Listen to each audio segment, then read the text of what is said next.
Hi my dear students, welcome back to YouTube classes. In the last session, we saw the basic terms in accounting. In this session, we would be discussing a new topic, that is introduction to accounting. ವಿದ್ಯಾರ್ಥಿಗಳೇ, ಕಳೆದ ತರಗತಿಯಲ್ಲಿ ನಾವು ಅಕೌಂಟೆನ್ಸಿಗೆ ಸಂಬಂಧಪಟ್ಟಂತ ಕೆಲವೊಂದು ಮೂಲ ಪದಗಳ ಬಗ್ಗೆ ಪರಿಚಯವನ್ನು ಮಾಡಿಕೊಂಡಿದ್ವಿ. ಈ ತರಗತಿಯಲ್ಲಿ ಅಕೌಂಟಿಂಗ್ ಅಂದರೆ ಏನು ಅಂತ ತಿಳ್ಕೊಳ್ತೀವಿ. Okay, in this session we will learn the process of accounting and what is accounting. Let's discuss one by one. Let's take the same example, that is Mr. Raju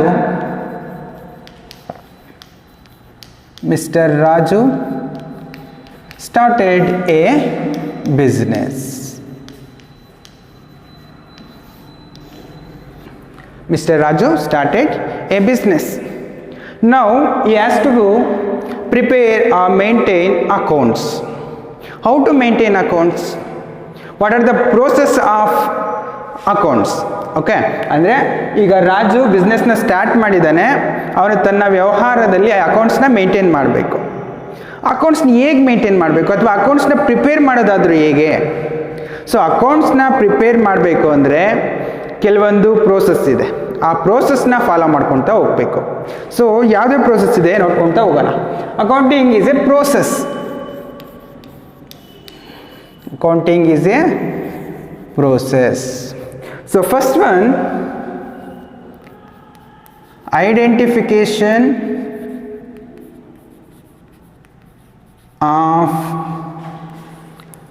financial transactions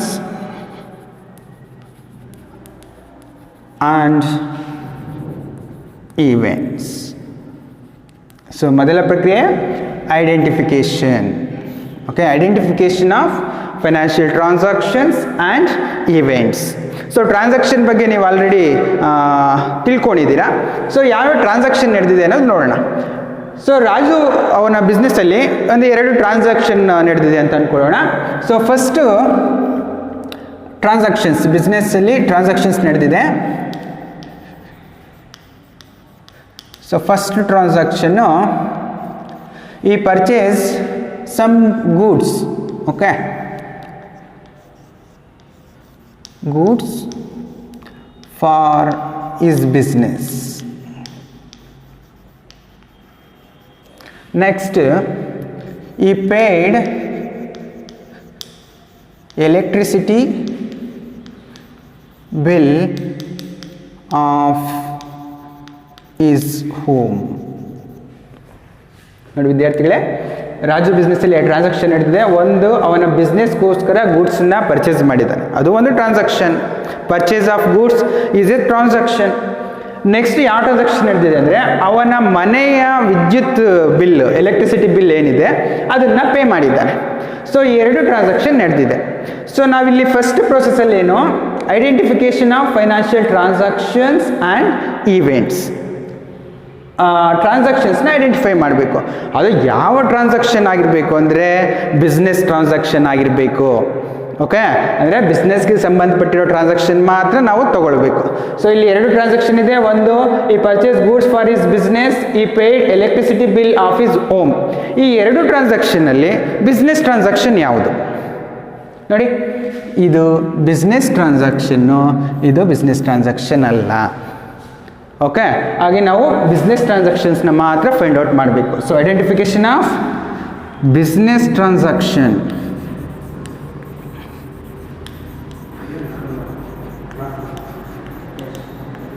okay, this is the first step. Next, second one, measuring the identified transaction. Measuring the identified transaction. So ಮೊದಲು identify ಮಾಡಿದ್ದಾದಮೇಲೆ next process ಬರೋದು measure ಮಾಡಬೇಕು. ಯಾವುದನ್ನು ಅಂದರೆ ನಾವು ಯಾವ transaction identify ಮಾಡಿರ್ತೀವಿ ಅದನ್ನು ಮೆಷರ್ ಮಾಡಬೇಕು. ನಾವು ಫಸ್ಟ್ ಸ್ಟೆಪ್ಪಲ್ಲಿ ಏನು ಮಾಡಿದ್ವಿ, ಐಡೆಂಟಿಫೈ ಮಾಡಿದ್ವಿ. ಐಡೆಂಟಿಫೈ ಮಾಡಿದ್ರೆ ನಮಗೆ ಗೊತ್ತಾಯಿತು ಗೂಡ್ಸ್ನ ಪರ್ಚೇಸ್ ಮಾಡಿದ್ದಾನೆ ಅಂತ. ಇದು ಟ್ರಾನ್ಸಾಕ್ಷನ್. ಈ ಟ್ರಾನ್ಸಾಕ್ಷನ್ನ ಮೆಷರ್ ಮಾಡಬೇಕು. ಯಾವ ಟರ್ಮಲ್ಲಿ ಮೆಷರ್ ಮಾಡಬೇಕು ಅಂದರೆ ಇನ್ terms of money. Measuring the identified transaction in terms of money. So ಈ ಗೂಡ್ಸನ್ನ ಪರ್ಚೇಸ್ ಮಾಡಿದ್ದಾರೆ, ಅದನ್ನು ಮನಿ ವ್ಯಾಲ್ಯೂಯಲ್ಲಿ ನಾವು ಮೆಷರ್ ಮಾಡಬೇಕು. ಅಂದರೆ ಈ ಗೂಡ್ಸನ್ನ ಎಷ್ಟಕ್ಕೆ ಪರ್ಚೇಸ್ ಮಾಡಿದ್ದಾನೆ ಅನ್ನೋದನ್ನು ನಾವು ಮೆಷರ್ ಮಾಡಬೇಕಾಗುತ್ತೆ.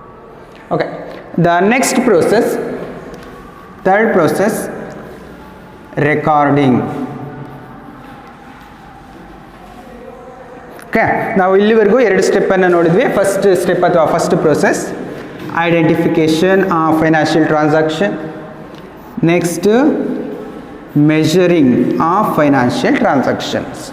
ನಾವು ಗೂಡ್ಸನ್ನು ಪರ್ಚೇಸ್ ಮಾಡಿದ್ವಿ, ಇದು ಟ್ರಾನ್ಸಾಕ್ಷನ್. ಇದನ್ನು ಮೆಷರ್ ಮಾಡಬೇಕು. ಮೆಷರ್ ಅಂದರೆ ಇನ್ ಟರ್ಮ್ಸ್ ಆಫ್ ಮನಿ. ಸೊ ಈ ಗೂಡ್ಸನ್ನು 20,000 ರೂಪೀಸ್ಗೆ ಪರ್ಚೇಸ್ ಮಾಡಿದ್ದಾರೆ. ಸೊ ಈ ಗೂಡ್ಸ್ ವರ್ತ್ ರೂಪೀಸ್ 20,000. ಸೊ ಗೂಡ್ಸ್ನ ಬೆಲೆ 20,000. ಇವೆರಡು ಸ್ಟೆಪ್ ಆದಮೇಲೆ ಅಥವಾ 2 ಪ್ರೋಸೆಸ್ ಆದಮೇಲೆ ಐಡೆಂಟಿಫಿಕೇಷನ್, ನೆಕ್ಸ್ಟ್ ಮೆಷರಿಂಗ್ ಆದಮೇಲೆ ನಾವು ರೆಕಾರ್ಡಿಂಗ್ ಮಾಡಬೇಕು.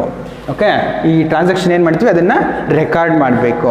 ಸೊ ಈ ಟ್ರಾನ್ಸಾಕ್ಷನ್ ನಾವೆಲ್ಲಿ ರೆಕಾರ್ಡ್ ಮಾಡಬೇಕು ಅಂದರೆ ಒಂದು ಬುಕ್ಕಲ್ಲಿ ರೆಕಾರ್ಡ್ ಮಾಡಬೇಕು. ಓಕೆ,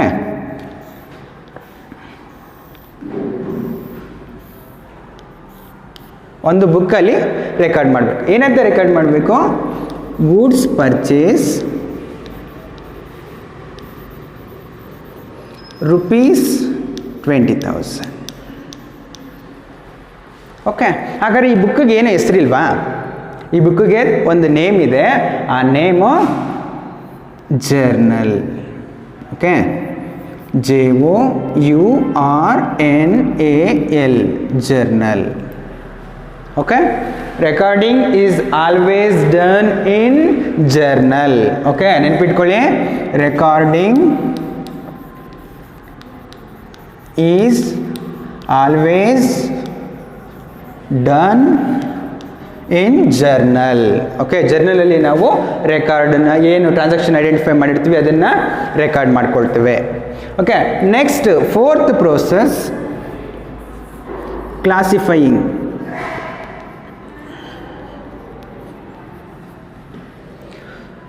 ಸೊ ನಾವು ರೆಕಾರ್ಡಿಂಗ್ ಆದ ನಂತರ ಕ್ಲಾಸಿಫೈ ಮಾಡಬೇಕು. ರೆಕಾರ್ಡಿಂಗಲ್ಲಿ ಏನು ಮಾಡ್ತೀವಿ? ಪರ್ಚೇಸ್ ಆಗಿದ್ರೆ ಪರ್ಚೇಸ್ ಅಂತ ಬರ್ಕೊಳ್ತೀವಿ ಬುಕ್ಕಲ್ಲಿ, ಪರ್ಚೇಸ್. ಸೇಲ್ ಆಗಿದ್ರೆ ಸೇಲ್. ನೆಕ್ಸ್ಟ್ ಪರ್ಚೇಸ್ ಆದರೆ ಪರ್ಚೇಸ್, ಸೇಲ್ ಆದರೆ sale, purchase, sale, purchase, sale, ಹೀಗೆ ಬರ್ಕೊಳ್ತಾ ಹೋಗ್ತೇವೆ. ಇಲ್ಲಿ ಜರ್ನಲಲ್ಲಿ ರೆಕಾರ್ಡ್ ಆದರೆ ರೆಕಾರ್ಡು, ಜರ್ನಲಲ್ಲಿ ಪರ್ಚೇಸ್ ಆದರೆ ಪರ್ಚೇಸು, ಸೇಲ್ ಆದರೆ ಸೇಲು, ಹೀಗೆ ರೆಕಾರ್ಡ್ ಮಾಡ್ಕೊಳ್ತಾ ಹೋಗ್ತೀವಿ.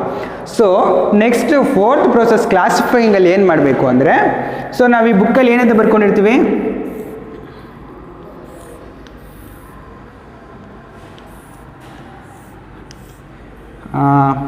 ಪರ್ಚೇಸ್,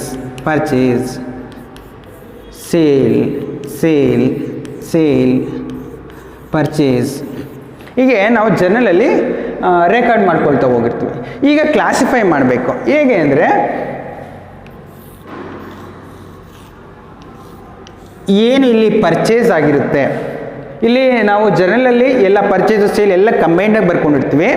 ನೆಕ್ಸ್ಟು ಕ್ಲಾಸಿಫೈಲಲ್ಲಿ ಒಂದೊಂದನ್ನು ಸಪ್ರೇಟಾಗಿ ಬರ್ಕೊಳ್ಬೇಕು. ಇಲ್ಲಿ ಪರ್ಚೇಸ್ ಇದೆಯಾ, ಈ ಪರ್ಚೇಸ್ ಆಕ್ಟಿವಿಟೀಸ್ ಎಲ್ಲ ಒಂದು ಕಡೆ ಬರ್ಕೊಬೇಕು. ಓಕೆ, ಇದು ಪರ್ಚೇಸಸ್, ಎಲ್ಲ ಪರ್ಚೇಸಸ್ನ ಒಂದು ಸಪ್ರೇಟ್ ಬುಕ್ಕಲ್ಲಿ ಬರ್ಕೊಳ್ಬೇಕು. ಸೇಲ್ ಇದೆಯಾ, ಈ ಸೇಲನ್ನು ಒಂದು ಸಪ್ರೇಟಾಗಿ ರೆಕಾರ್ಡ್ ಮಾಡ್ಕೊಳ್ತಾ ಹೋಗ್ಬೇಕು.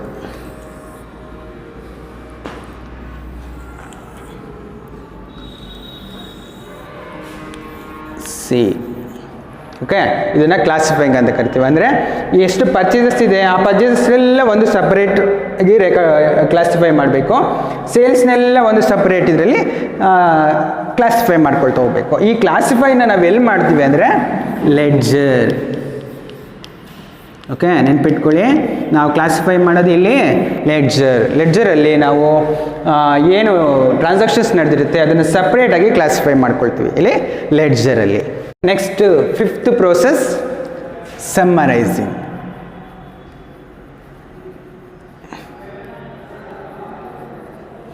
ಸೊ ಇದುವರೆಗೂ ನಾವು 4 ಪ್ರೋಸೆಸ್ನ ನೋಡಿದ್ವಿ. First one, identification of financial transactions and events. Next, measuring in terms of money,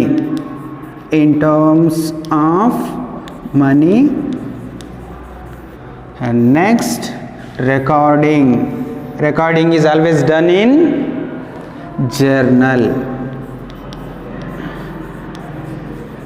After that, classifying is in ledger. Now we have to summarize the financial transaction. Next process, summarizing. Okay, summarizing is nothing but summarizing involves presenting the classified financial data in the form of statement. Summarising ಅಂದರೆ ಏನೂ ಇಲ್ಲ, ನಾವು ಲೆಡ್ಜರಲ್ಲಿ ನಾವು ಏನು classify ಮಾಡಿರ್ತೀವಿ ಟ್ರಾನ್ಸಾಕ್ಷನ್ಸ್ನ, ಅದನ್ನು ಒಂದು statement ಫಾರ್ಮಲ್ಲಿ ನಾವು ಪ್ರೆಸೆಂಟ್ ಮಾಡೋದೇ ಸಮ್ಮರೈಸಿಂಗ್. ಹಾಗಾದರೆ ಯಾವ್ಯಾವ ಸ್ಟೇಟ್ಮೆಂಟ್ ಅಂದರೆ ಯಾವ್ಯಾವ ಇನ್ಕ್ಲೂಡ್ ಆಗಿರುತ್ತೆ? ಸೊ ಸ್ಟೇಟ್ಮೆಂಟ್ಸ್ ಇನ್ಕ್ಲೂಡ್ಸ್, ಇದನ್ನು ನೆನ್ಪಿಟ್ಕೊಳ್ಳಿ. First one, trial balance. Second one, trading, profit and loss account. Third statement, balance sheet.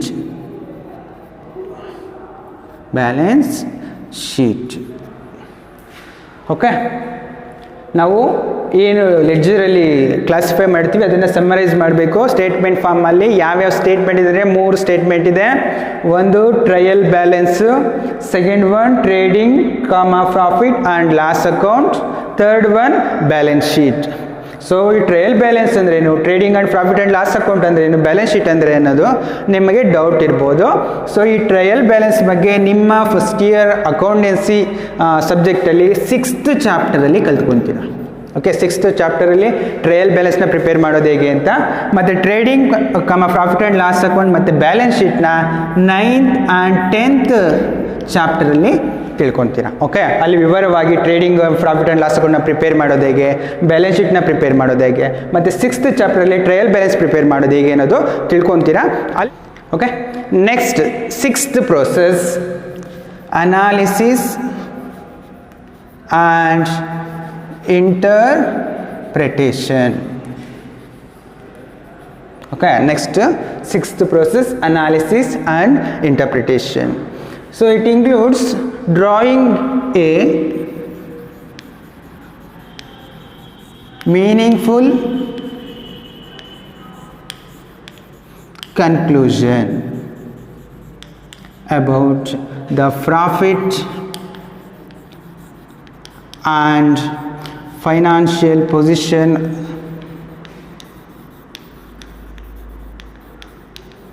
of the concern. Financial position of the concern. So analysis and interpretation ಅಲ್ಲಿ ಇನ್ನೇನಿಲ್ಲ, drawing A meaningful conclusion. ಒಂದು meaningful ಅಂತ ಕನ್ಕ್ಲೂಷನ್ಗೆ ಬರಬೇಕು. ಯಾವುದ್ರ ಬಗ್ಗೆ ಅಂದರೆ profit and financial position of the concern. ಅಂದರೆ ಏನು, ಈಗ ಪರ್ಚೇಸ್ ಮಾಡಿದ್ದಾರೆ, ಸೇಲ್ ಮಾಡಿದ್ದಾರೆ, ಇದೇ ಥರ ತುಂಬ ಟ್ರಾನ್ಸಾಕ್ಷನ್ಸ್ ನಡೀತಾ ಇರುತ್ತೆ. ಅಷ್ಟೆಲ್ಲ ಟ್ರಾನ್ಸಾಕ್ಷನ್ ಆದಮೇಲೆ ಪ್ರಾಫಿಟ್ ಎಷ್ಟು ಬಂದಿದೆ, ಅಥವಾ ಅದರ ಫೈನಾನ್ಷಿಯಲ್ ಪೊಸಿಷನ್ ಹೇಗಿದೆ, ಅಥವಾ ಕರೆಂಟ್ ಅಸೆಟ್ಸ್ ಎಷ್ಟಿದೆ, ಕರೆಂಟ್ ಲಯಬಿಲಿಟೀಸ್ ಎಷ್ಟಿದೆ, ಕ್ಯಾಪಿಟಲ್ ಎಷ್ಟಿದೆ, ಈಗೆಲ್ಲ ನಾವು ಅನಾಲಿಸಿಸ್ ಮಾಡ್ತೇವೆ ಇಲ್ಲಿ 6th ಪ್ರೋಸೆಸ್ಸಲ್ಲಿ.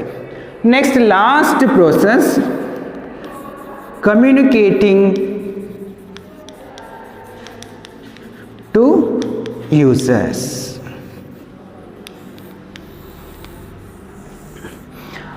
Communicating the financial data to the users is the final step or last step of accounting process.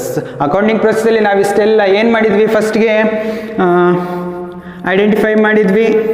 Okay, identify ಆದಮೇಲೆ measuring in terms of money After that, we recorded in journal. Next, we classified it in ledger. After that, we summarize it in 3 statements. First one, trial balance. Second one, trading, profit and loss account. Third one, balance sheet.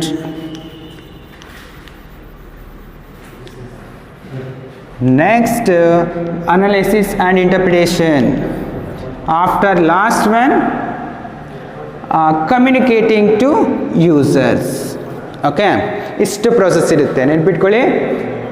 Identification of financial transaction and events, measuring, recording, classifying, summarizing, analysis and interpretation, communicating to users. IMRCSAC. Short form ಅಲ್ಲಿ ಇಟ್ಕೊಳ್ಳಿ, IMRCSAC. Okay. Dear students, next accounting meaning. ನೀವು ಇಷ್ಟೊತ್ತು ಏನು accounting process ಬಗ್ಗೆ ತಿಳ್ಕೊಂಡಿದ್ದೀರಿ, 7 process ಏನಿದೆ ಆ ಪ್ರೋಸೆಸ್ನ use ಮಾಡಿಕೊಂಡು ನಾವು ಅಕೌಂಟಿಂಗ್ ಮೀನಿಂಗ್ನ ತಗೊಳ್ಬೋದು. So accounting is A set of works. Okay, accounting ಅನ್ನೋದು ಒಂದು ವರ್ಕ್ ಇದ್ದಂಗೆ, ಅದು ಓಕೆ, ಅದು ಸೆಟ್ ಆಫ್ ವರ್ಕ್ಸ್. ಸೊ ಯಾವ್ಯಾವ ವರ್ಕ್ ಇನ್ವಾಲ್ವ್ ಆಗಿರುತ್ತೆ ಅಂದರೆ ಅಲ್ಲೇ ತಿಳ್ಕೊಂಡಂಗೆ identifying, measuring, recording, classifying, summarizing, analyzing and interpreting, and finally communicating to the users. ಯಾವುದನ್ನು ಕಮ್ಯುನಿಕೇಟ್ ಮಾಡಬೇಕಂದ್ರೆ communicating the result of business activities and financial position of the concern ಇದೆ accounting. Okay, accounting is a set of works involving identifying, measuring, recording, classifying, summarizing, analyzing, interpreting and communicating the result of business activities and financial position of the concern. Thank you so much for watching this video. I hope you are all understanding this concept. In the next session we will be discussing about branches of accounting.